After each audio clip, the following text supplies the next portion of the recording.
Apa sih yang bisa diduga-duga dari kehidupan kita? Nggak ada yang bisa disangka-sangka. Makanya satu-satunya yang bikin kita itu happy ya adalah kita dapat surprise. Tapi bisa jadi ya.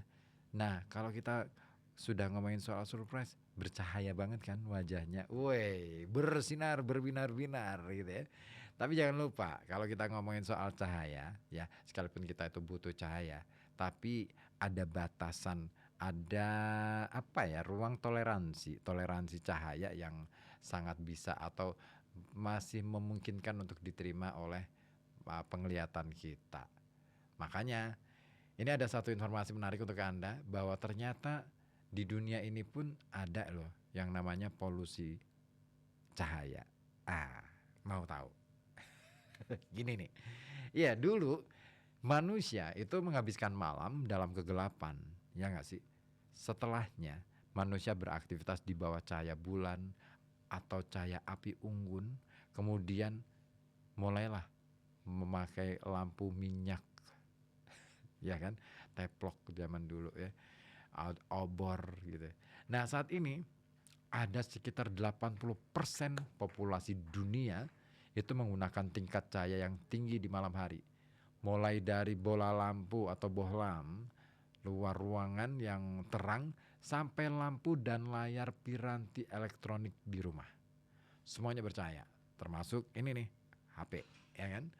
Nah, para ilmuwan semakin menyadari bahwa polusi cahaya itu yang terutama yang berlebihan itu bisa menimbulkan konsekuensi kesehatan yang serius seperti kurang tidur sampai, nah ini dia, ini patut untuk digarisbawahi ini, kanker payudara itu bisa disebabkan oleh paparan polusi cahaya, stroke dan penyakit-penyakit lainnya. Nah, ruang lingkup masalah secara menyeluruh dan siapa yang paling rentan, ini memang belum jelas. Cahaya buatan di malam hari ternyata bisa mengganggu proses biologis pada satwa liar juga. Dan cahaya juga mengganggu sistem sirkadian pada manusia. Nah, seperti dikatakan George Brainard, Direktur Program Peneliti Cahaya di Universitas Thomas Jefferson di Philadelphia, dia mengatakan bahwa sebagian besar evolusi manusia adalah hari yang cerah, malam yang redup, dan malam yang gelap. Dan kita benar-benar telah mengubah perbedaannya. Beberapa orang akan baik-baik saja dengan itu, tetapi yang lain tidak. Nah, pencahayaan luar ruangan ini telah meningkat secara dramatis selama beberapa dekade terakhir. Area yang terang benderang ini telah menjadi lebih terang dengan laju lebih dari 2% per tahun. Lalu apa dampaknya bagi kesehatan manusia? Nah ini dia, beberapa mekanisme dapat menjelaskan dampak cahaya buatan terhadap kesehatan. Pada malam hari, cahaya dapat memicu insomnia. Itu kayaknya paling banyak ya yang seperti itu, yang merupakan risiko bagi banyak penyakit. Dan cahaya ini juga mengurangi produksi melatonin dalam tubuh. Apa sih melatonin? Melatonin itu hormon tidur yang disekresikan atau dikeluarkan oleh kelenjar pineal dalam kondisi gelap yang memiliki sifat anti radang dan penghambat tumor. Berarti tidur itu bisa menghambat tumor gitu ya. Nah, cahaya ini juga mengganggu siklus harian komunitas mikroba yang hidup di usus pencernaan nih ya. Nah, mata juga merasakan cahaya melalui sel batang dan kerucut di retina dan neuron khusus yang disebut sel ganglion retina. Nah, sel-sel saraf ini kawan mensinkronkan ritme sirkadian, berkontribusi juga pada pelepasan melatonin dan berkomunikasi dengan neurotransmitter di seluruh otak. Wah, kalau gini terpapar polusi cahaya juga berbahaya bagi kesehatan ternyata ya. Iya, selain insomnia ini juga bisa merusak saraf-saraf nih, sel-sel di dalam saraf. Nah, pencahayaan luar ruangan ini menyusup ke dalam rumah. Ada lampu jalan, lampu keamanan gedung, papan reklame yang dengan nyala lampu yang terang, papan nama toko, semua ada. Dan sumber utama paparan malam hari. Yang lain adalah pencahayaan dalam ruangan, lampu-lampu di dalam ruangan ya. Terutama layar terang nih yang dimiliki kebanyakan orang di rumah, dari mulai komputer, tablet, ponsel, televisi, dan perangkat-perangkat lain yang bercahaya. Kalau lampu sih kayaknya nggak begitu ya, tapi kalau yang plasma ya, berbahan plasma ini kayaknya ngefek banget. Nah, pencahayaan luar dan dalam ruangan ini semakin banyak berasal dari lampu dioda pemancar cahaya atau LED. LED ini diperkenalkan pada awal tahun 2000-an untuk mengurangi konsumsi energi sebenarnya ya. Maksud dari diciptakannya LED untuk bisa menghemat energi terutama yang berbahan bakar minyak. Nah, LED ini memancarkan lebih banyak cahaya biru dengan panjang gelombang yang lebih pendek dan dapat membahayakan kesehatan ternyata. Ya, kenapa bisa begitu? Nah, ini kata Mario Mota, ahli jantung yang pernah bertugas di Dewan Sains dan Kesehatan Masyarakat Asosiasi Medis Amerika, dikatakan bahwa cahaya biru itu memberikan efek penekanan melatonin 10 kali lebih kuat daripada cahaya merah. Padahal melatonin ini sangat dibutuhkan untuk ini hormon tidur yang dikeluarkan lewat kelenjar pineal dalam kondisi gelap, dan ini bisa mengatasi masalah radang dan menghambat tumor. Oh, ternyata ini nih. Nah, oke. Nah, kelompok tersebut yang pertama kali memberikan peringatan tentang polusi cahaya lebih dari 1 dekade lalu, 10 tahun yang lalu. Ya, bahkan lebih nih. Ya, 10 tahun yang lalu udah diingetin nih. Tapi gimana nih? Lah, dampak dari terlalu banyak cahaya di malam hari ini juga diperparah dengan kurangnya paparan sinar matahari yang cukup di siang hari.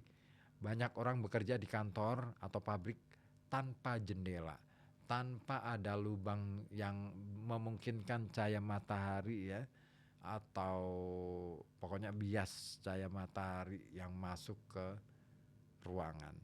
Nah, ada efek kumulatif karena tidak mendapatkan dosis sinar matahari dan kegelapan yang tepat yang akan kita alami, kata John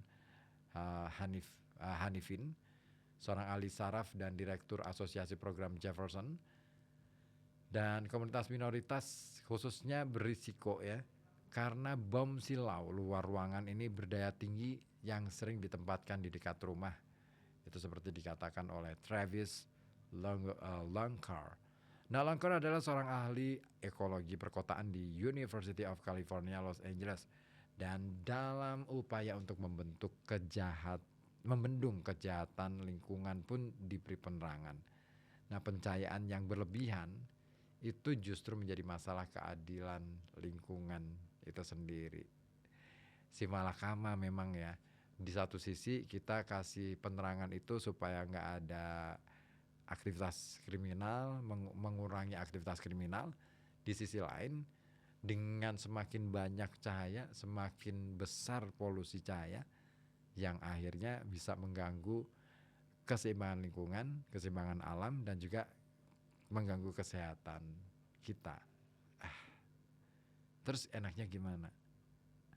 Ya, sebenarnya bukan masalah ada cahaya atau gimana, tapi gimana sih cara yang tepat untuk menekan angka kriminal dalam kehidupan kita, ya kan? Bisa jadi ini persoalannya karena kesenjangan sosial yang terlalu tinggi, terus kemudian rasa kompetisi yang terlalu berlebihan gitu kan, dan akhirnya itu tadi. Sementara perhatian kita terhadap masalah-masalah di sekitar nyaris nggak ada karena individual tadi ya. Nah, tidur malam yang nyenyak itu akhirnya membuat kita itu nggak bisa gitu ya, dan dikorbankan. Tidur malam yang nyenyak itu sekarang itu menjadi korban yang paling nyata dari cahaya yang berlebihan.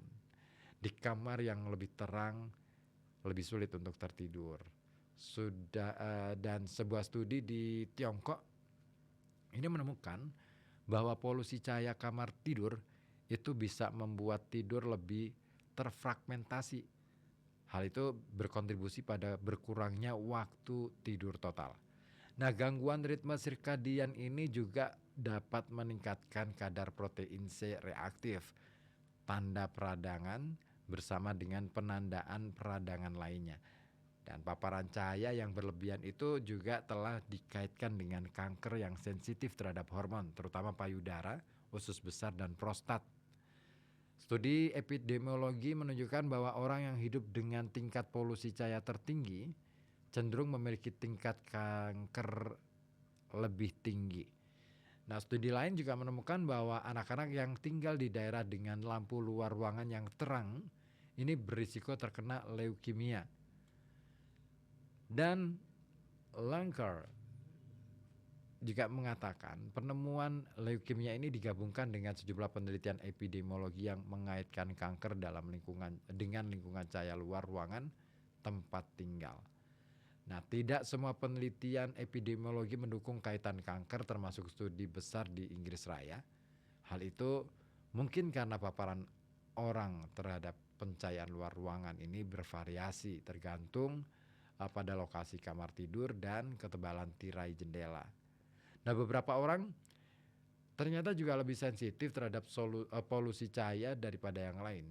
Studi menemukan ketika peserta terpapar tingkat cahaya yang mirip dengan yang ada di rumah modern, melatonin turun rata-rata 50%. Namun, individu menunjukkan perbedaan sensitivitas lebih dari 50 kali lipat.